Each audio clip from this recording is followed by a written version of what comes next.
Mi nombre es Daniel de la Vega, tengo 44 años, soy director de cine, egresado de la Escuela de Cine del Instituto ENERC en el año 96, perdón.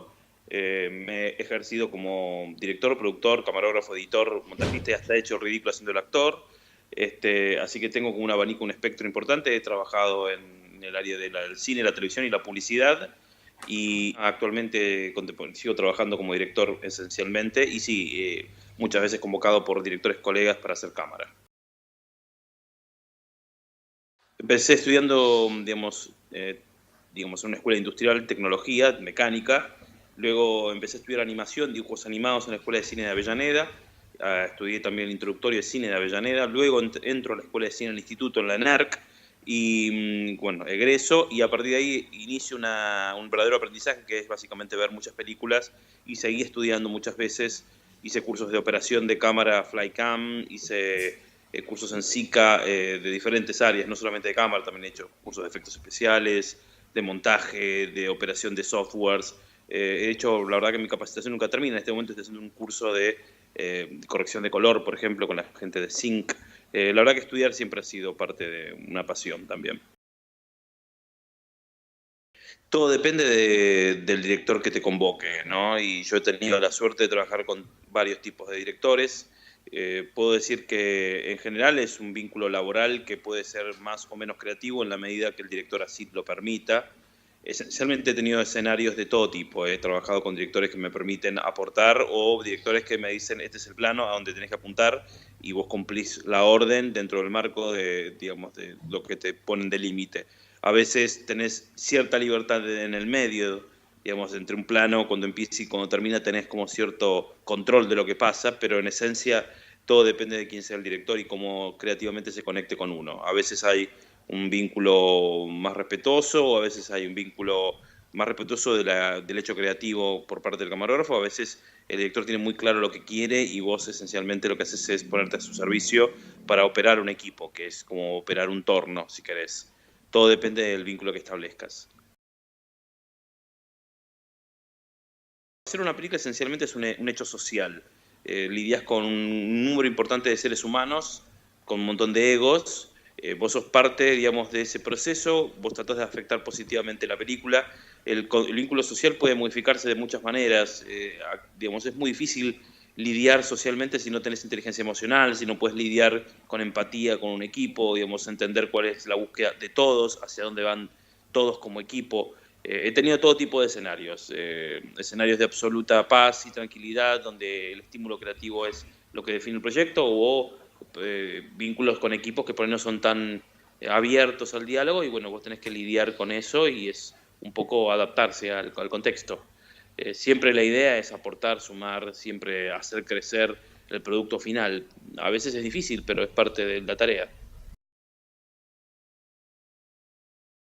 Ahí tengo que desarrollar el tema desde el punto de vista del director. Yo, digamos, como camarógrafo opero con el director que me establece un criterio y una puesta de cámara de acuerdo a la película. Yo como director establezco un criterio de puesta que tiene que ver con la empatía que se produce entre el espectador y la cámara. La cámara, en definitiva, interpreta un rol dentro de una película, es un personaje y es la subjetiva del espectador. Básicamente lo que yo hago es manipular, digamos, la elección de los lentes, la altura de cámara, la posición y sus movimientos, siempre generando cierta conexión emocional entre el que observa al espectador en su butaca y la cámara. Si yo quiero construir un vínculo de inestabilidad con el espectador, es probable que la cámara esté en movimiento y no sobre un trípode. Si yo quiero que el espectador sienta absolutamente inhibido por la presencia enorme de actores que seguramente lo van a hacer sentir inferior, ¿por qué no bajar la cámara? Es decir, es tratar de conectarse con lo que le pasa y el sentir del espectador. A veces puedes ir a contrapelo de esa emoción, precisamente para generar el efecto o de oposición. Digamos, puedo buscar precisamente que no haya empatía entre un personaje y el espectador. Siempre es muy sutil, pero es parte del proceso de conectarse. Yo siempre digo que hay una interacción única y mágica que se produce entre la cámara y el actor, y cuando esa dinámica ocurre y se conecta en la cámara con el espectador, con el actor, digamos, la apuesta de cámara crece muchísimo y, digamos, y el aporte creativo esencialmente de expresivo de la cámara crece muchísimo. La cámara se pone a contar, cuenta, digamos, se conecta y establece como parte de un elemento fundacional o fundamental, mejor dicho, de lo que se está contando y el cómo se está contando. Las complicaciones son las propias digo, lo que yo me imagino, digamos, lo que yo siento muchas veces es que a veces no tenés control de lo que está pasando, que a veces es difícil que las cosas queden, es menos probable que sea como soñás. En los estudios, viste, vos siempre tenés control absoluta de la luz y del encuadre. A veces, digamos, el entorno no es favorable, climático, y en general suele ser dificultuoso. Digamos, yo hice Ataúd Blanco este año, el año pasado, y fue una de las tareas más difíciles, que era una road movie, todo transcurría en exterior, y el desafío de que el encuadre sea lo que vos esperás. Una cosa es ver tu película en un estudio o en tu computador, en tu isla, y otra cosa es tratar de generar ese efecto mientras estás viendo en una cámara, afectado por todo lo que está pasando en el contexto. Realmente a veces, digamos, de alguna manera dificulta un poco más la tarea y digamos, eleva el nivel de dificultad digamos, y siento que uno pierde cierta sensibilidad a veces, porque está lidiando con otros elementos distractivos, que tienen que ver con la naturaleza muchas veces, ¿no? Todo depende del escenario, del contexto, básicamente, y el tipo de película, pero esencialmente es lo que percibo, que la dificultad en realidad está en lidiar con los elementos. Es muy loco, yo adoro las cámaras. Tengo un vínculo emocional, digamos, muchas veces, porque siento que soy, primero, digamos, una manera esa cámara me permite ser el artífice, ser el primer espectador de la película. La señal de video llega a mis ojos antes que al monitor del director muchas veces. Y eso para mí me convierte en el primer espectador de la película. Y realmente la forma en que esa cámara es manipulada es afectar algo que ocurre en ese momento instantáneamente delante de cámara, a mí me genera mucha emoción. Inclusive hay un montón de cosas que son inexplicables del trato que tengo con la cámara y el encuadre, que no son justificables. No tengo una teoría de la cámara o del encuadre. Sí sé lo que siento frente al material. Soy un espectador que manipula las imágenes. Estoy ahí para crear un efecto emocional, como me lo crean otros directores cuando me siento en mi living a ver una película en Netflix. De pronto estoy yo generando un efecto a través del encuadre, a través de lo que veo y lo que elijo no ver. Y para mí es mágico se establece un vínculo que es hacer la película concretamente en el momento, con el equipo que tenés y con lo que está ocurriendo ahí delante. Es algo que no se va a poder repetir. Es único, es un efecto único. Yo grabo todo, los ensayos, digamos, las tomas que vamos armando, y muchas veces me ha pasado, muchas veces en mis películas es algo que ha ocurrido, el plano que termina quedando en el montaje final es el ensayo, es el plano que en realidad no estaba previsto para que ocurra, digamos, para que quede. Y es algo que es mágico, porque es algo que se produce en el momento, que es irrepetible, que no lo pude reproducir. Aunque haya repetido 6 veces el plano, terminó quedando el ensayo. Entonces, en un punto, es algo que uno tiene que tener la capacidad de atrapar. Y por eso hago cámara también, porque no puedo explicarle a alguien, graba todo el tiempo o llévate este plano. Yo sé lo que necesito y lo grabo. Por ejemplo, muchos de los inserts, digamos, en general es muy difícil tener todos los planos que necesitas. Pero, digamos, yo en general, cuando armo un inicio de rodaje como director, yo lo que hago es empezar la película, digamos, empezar la jornada grabando todos los inserts y subjetivas de la escena. Y después le pido al actor que separe los lugares que a mí me sirven para lo que yo ya filmé. O, por ejemplo, estoy todo el tiempo robando. Es decir, son como criterios que tienen que ver con el encuadre y la cámara y el trabajo de cámara que me hacen como mucho más dinámico la tarea. En general estoy siempre pensando en cómo avanzar con la cámara para poder tener todos los planos que necesito. Una de las dificultades que yo veo en general en el cine argentino, en general en el cine, es que vos nunca tenés tiempo para filmar. Vos lo que tenés que hacer es filmar un actor cuando entra y cuando sale de cuadro, porque en realidad tu actor es el que de alguna manera organiza tu tiempo en el plan de filmación. Y lo que nunca tenés es, por ejemplo, detalles, no tenés transiciones, es lo que se hace muy difícil.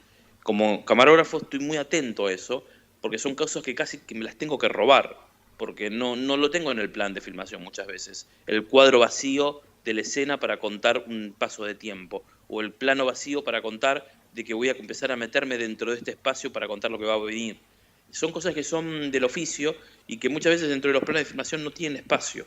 Pero porque no tenés tiempo, porque no tenés presupuesto y muchas veces lo importante es llevarte todas las escenas con los actores actuando y haciendo y digamos, contando tu cuento desde el diálogo muchas veces o desde la situación, pero nunca desde lo visual a veces. No tenés esa oportunidad.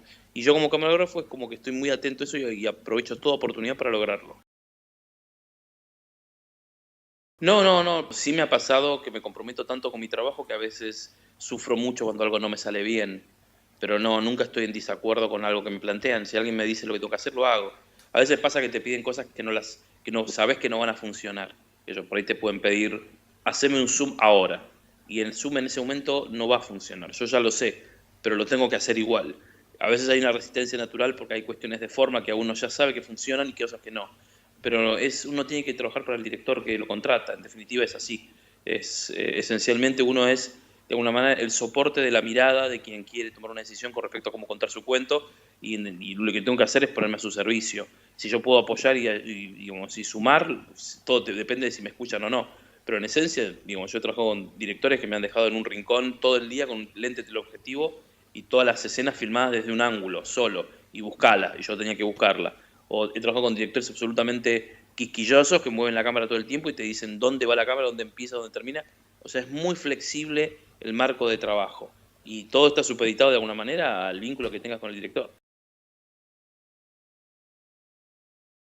Es muy interesante la pregunta porque yo considero que si bien me formé en diferentes ámbitos académicos, mi verdadera formación empezó cuando terminé la escuela de cine. Creo que pero tiene que ver con una cuestión experiencial y particular mía, que yo realmente no creía, cuando estudiaba yo no creía que se pudiera estudiar cine. Pensaba que en realidad era un error, o que en realidad el cine no se aprendía en las escuelas. Y eso de alguna manera, digamos, me condicionó a no darle mucha pelota a las formaciones, digamos, en la escuela. Lo que terminó así ocurriendo es que con el tiempo maduré y empecé a ver las cosas de otra manera y empecé a estudiar después que terminé. Empecé a leer muchos libros, empecé a hacer cursos, empecé a ir mucho al videoclub, empecé a ir mucho, videoclub es algo extinto, quizás ustedes ya no conocieron, pero digamos, empecé a ir digamos, a alquilar muchas películas. Esencialmente mi formación empezó cuando terminé de estudiar, en esencia, formalmente. Y creo que, digamos, yo siempre recomiendo hacer cámara para aprender a hacer cine. Es un lugar de aprendizaje porque es un lugar privilegiado. En definitiva, estás cerca de los actores cuando es eso posible y cerca del director cuando les habla. Entonces es una instancia de aprendizaje intermedia donde te puedes ver y aprender cómo hacer una película desde muy cerca, desde la manufactura misma. Bueno, precisamente un poco lo que te decía antes. Yo recomiendo hacer cámara muchas veces para aprender a contar. Creo que es uno de los lugares ideales para el estadio de aprendizaje de hacer una película. De la misma manera que recomiendo producir las propias películas muchas veces. Creo que eso es algo que también he aprendido. En el caso mío como director, digamos, me llevó mucho tiempo llegar a la conclusión de que esperar que alguien me adoptara no era una opción. Creo que hacerse cargo de uno mismo y de contar lo que quiere contar, asumiendo responsabilidades ideológicas, financieras y económicas, hace a la formación y hace a la concreción de los proyectos. Todo lo que eso, digamos, uno puede esperar que a uno lo adopten porque lo quieren mucho, pero a veces no ocurre que te quieran tanto y nadie asume esas responsabilidades. Eso se traduce que las películas no ocurren. Entonces me parece que es importante que si vos querés contar una historia, te hagas cargo, te asumas las responsabilidades en todo sentido y hacer las películas que querés contar. Me parece que eso es lo más importante para aprender y ser, digamos, de acuerdo a lo que quieras ser, ¿no? La ejecución en sí misma. Si los proyectos no llegan a vos, vas a tener que crear los proyectos. Me parece que esa es la filosofía.